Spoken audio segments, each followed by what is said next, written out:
Jadi di sini saya akan menjelaskan mengenai penggunaan GPS, terutama untuk GPS Garmin 76 CSX. Jadi sebelum masuk ke fungsi-fungsinya, saya akan menjelaskan tentang tombol-tombolnya dulu. Pertama, di sini ada tombol quit yang digunakan untuk berpindah menu atau keluar dari satu menu. Selanjutnya di atasnya ada tombol power yang juga bisa digunakan untuk meningkatkan kecerahan layar GPS. Selanjutnya ada tombol find yang bisa digunakan untuk mencari fitur-fitur menu utamanya. Lalu di atas ada zoom in dan zoom out. Lalu di sebelahnya ada page yang digunakan untuk mengganti tampilan menu-menunya. Lalu di bawahnya ada menu untuk menampilkan semua menu yang ada. Lalu di bawahnya ada tombol enter untuk masuk ke suatu menu, atau jika ditekan lama untuk menyimpan satu titik data. Terus di tengahnya ada tombol bulat gede, ini adalah tombol analog.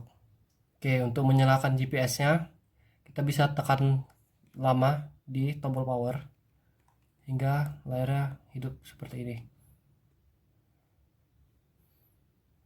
Nah, untuk menambah kecerahan layarnya kita bisa tekan tombol powernya lagi. Ini berbeda-beda di setiap seri GPS Garmin. Lalu di sini untuk menu-menu utamanya, sini pertama ada menu satelit, digunakan untuk mencari sinyal satelit dan mengetahui keakuratan dari penguploadan titik kita. Oke, ini adalah tampilan pertama waktu kita menghidupkan GPS Garmin 76 CSX ini. Lalu untuk melihat menu-menu selanjutnya, kita bisa tekan quit. Pertama ini ada menu highway. Kedua ada trip komputer, ini digunakan untuk melihat ketinggian sama odometer. Selanjutnya ini ada menu rute. Selanjutnya ada kompas. Ini ada menu find. Ini ada altimeter. Ini untuk menghitung luas area dari titik-titik yang kita simpan. Terus ini ada menu map atau peta. Dan ini adalah tampilan menu-menu utamanya. Lalu ini ada menu track atau jejak. Dan kembali ke awal. Lalu di menu ini dia terdapat beberapa keterangan. Yang pertama, gambar utamanya ini menunjukkan keberadaan satelit-satelit di sekitar. Lalu di sebelah kanan atas ini menunjukkan koordinat titik GPS ini sekarang. Lalu di tengah adalah zonanya, karena kita ada di Jogja, kita berada di zona 49 UTM. Lalu di sebelah kiri ini adalah keakurasian si GPS ini sendiri waktu mengambil data. Jadi sekarang akurasinya itu plus minus 10 meter.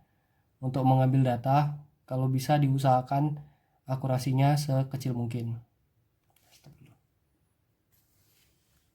Oke, jadi kegunaan GPS pertama ini dalam pemetaan adalah digunakan untuk mengambil koordinat suatu titik. Itu dapat kita lakukan dengan tekan lama di tombol enter hingga keluar menu seperti ini. Nah, di sini kita bisa edit lagi. Kita tekan aja analog ke atasnya atau kanan kiri untuk merubahnya. Di paling kiri ini dia adalah simbol dari titik nanti. Kita bisa ubah sesuai kemauan kita. Mau menggunakan simbol apa? Di sini saya akan menggunakan simbol bawaannya aja yang X. Lalu di sebelah kanannya ini adalah nama titiknya nanti. Ini juga bisa kita ganti sesuai kemauan kita. Misal saya buat titiknya menjadi M.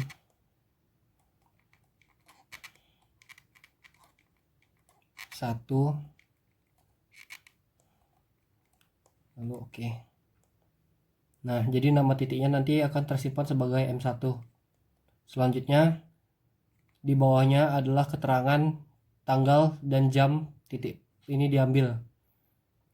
Lalu di bawahnya adalah keterangan koordinat beserta zonanya. Di sebelah kiri bawahnya ada data tentang ketinggian. dan di kanannya ada kedalamannya berdasarkan permukaan air laut. Lalu untuk menyimpan titiknya, kita bisa langsung ke oke aja. Nah, titiknya sudah tersimpan. Untuk ngecek dia titiknya udah tersimpan atau belum, kita bisa ke menu waypoint. Kita cari aja, pindah ke menu-menu lainnya. Nah, ini sudah ada waypoint. Kita tekan enter. Di sini kita bisa cari dengan nama yang udah kita simpan tadi. Tadi saya simpannya M1, jadi kita ke M1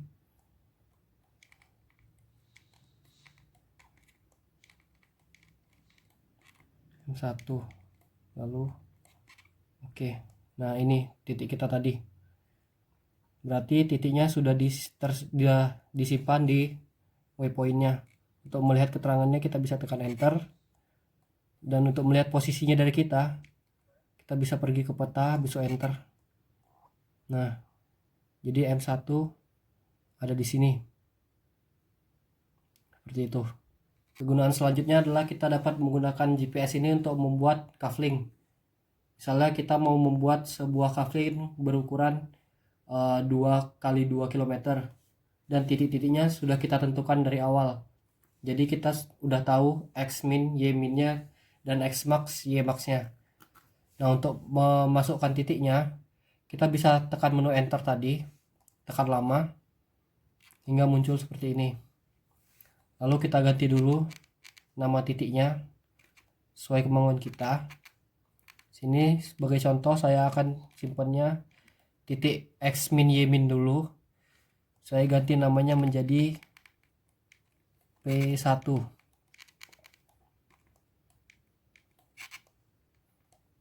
Oke. Nah, di sini kita sudah mengganti namanya. Terus karena kita sudah menentukan letak titik X min Y minnya, kita bisa ganti koordinat yang ada di sini. Tekan enter, lalu enter lagi sampai ke yang bakal kita ganti. Misal X min Y minnya kita ketahui 435.000 sama Y minnya tuh yang 9146.000. Jadi 435 kita skip aja, enter lagi. Nah, ini kita ganti 0. Kita ganti 0 juga. Nah, yang Y nya juga seperti itu. Ini kita ganti 0. Kita ganti 0, ganti 0. Jadi titiknya akan tersimpan di koordinat ini.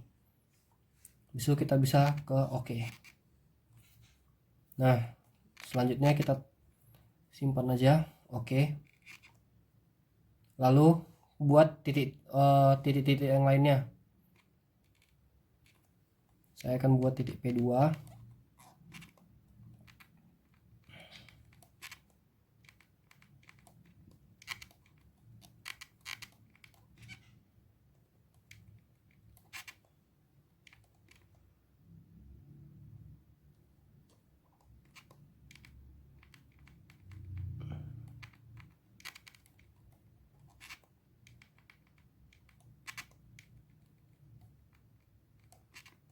Nah, lalu saya akan ganti ininya. Pertama kita ganti dulu koordinat awal tadi. Karena kita mau buat kaflingnya 2x2 km, kita bisa mengganti X sama Y nya dulu atau Y nya dulu. Jadi satu-satu.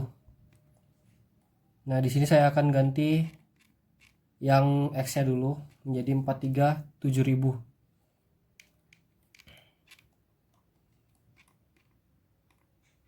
Lalu yang Y nya kita samakan kayak tadi.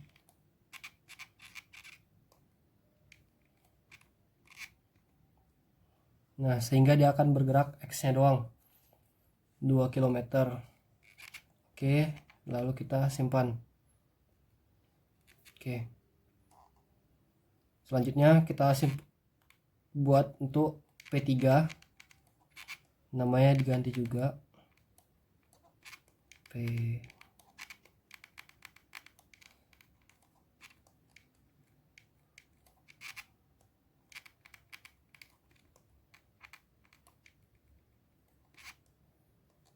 Lalu kita ganti koordinatnya Untuk yang ini kita akan ganti X dan Y nya. Jadi ini kita ganti 7000.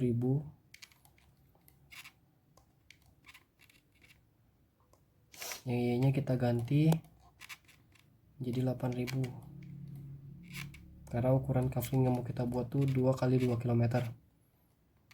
Oke, lalu kita simpan. Nah, untuk yang terakhir P4.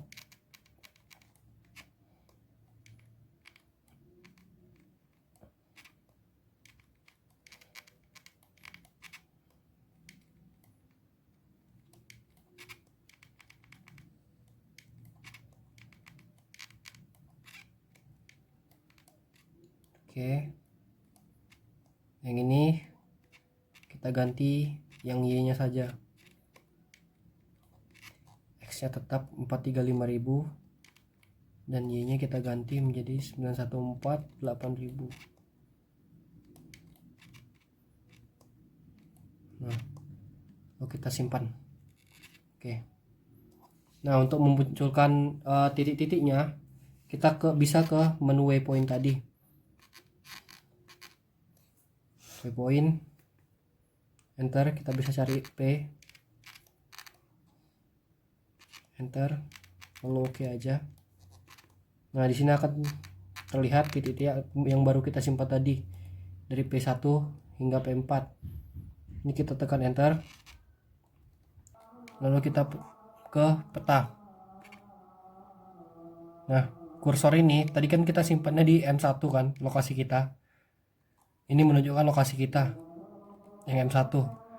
Lalu P1 ini lokasi titik P pertama tadi dibandingkan dari letak kita sekarang. Lalu P2 nya ada di sini, karena kita tadi ngerubah X nya dari yang P1 kan. Lalu P3 nya kalau ada di atasnya. Kita zoom out dulu biar lebih gampang terlihat. Nah, jadi letak kafling kita tadi sudah tersimpan semua, P1, P2, P3, P4. Nah, untuk membuat garisnya agar dia titik-titik ini terhubung, kita bisa ke menu rute. Kita quit dulu, baru kita cari menu rute.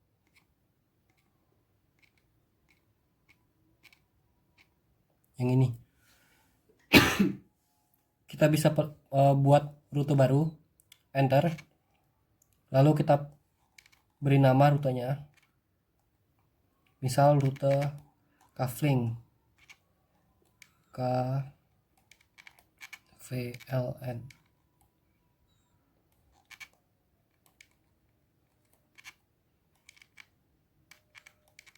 Oke, nah kita bisa pilih titik yang tadi kita simpan. Pilih titik berikutnya, waypoint, enter, lalu kita cari P. Ini oke aja. Nah, lalu kita pilih P1 sebagai titik awal, lalu gunakan enter. Nah, pilih titik berikutnya lagi, P2,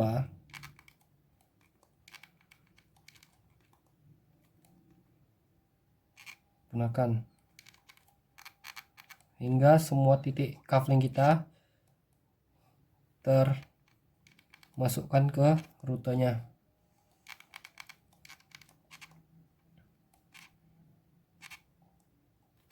Ada P3, kita masukin P4 nya.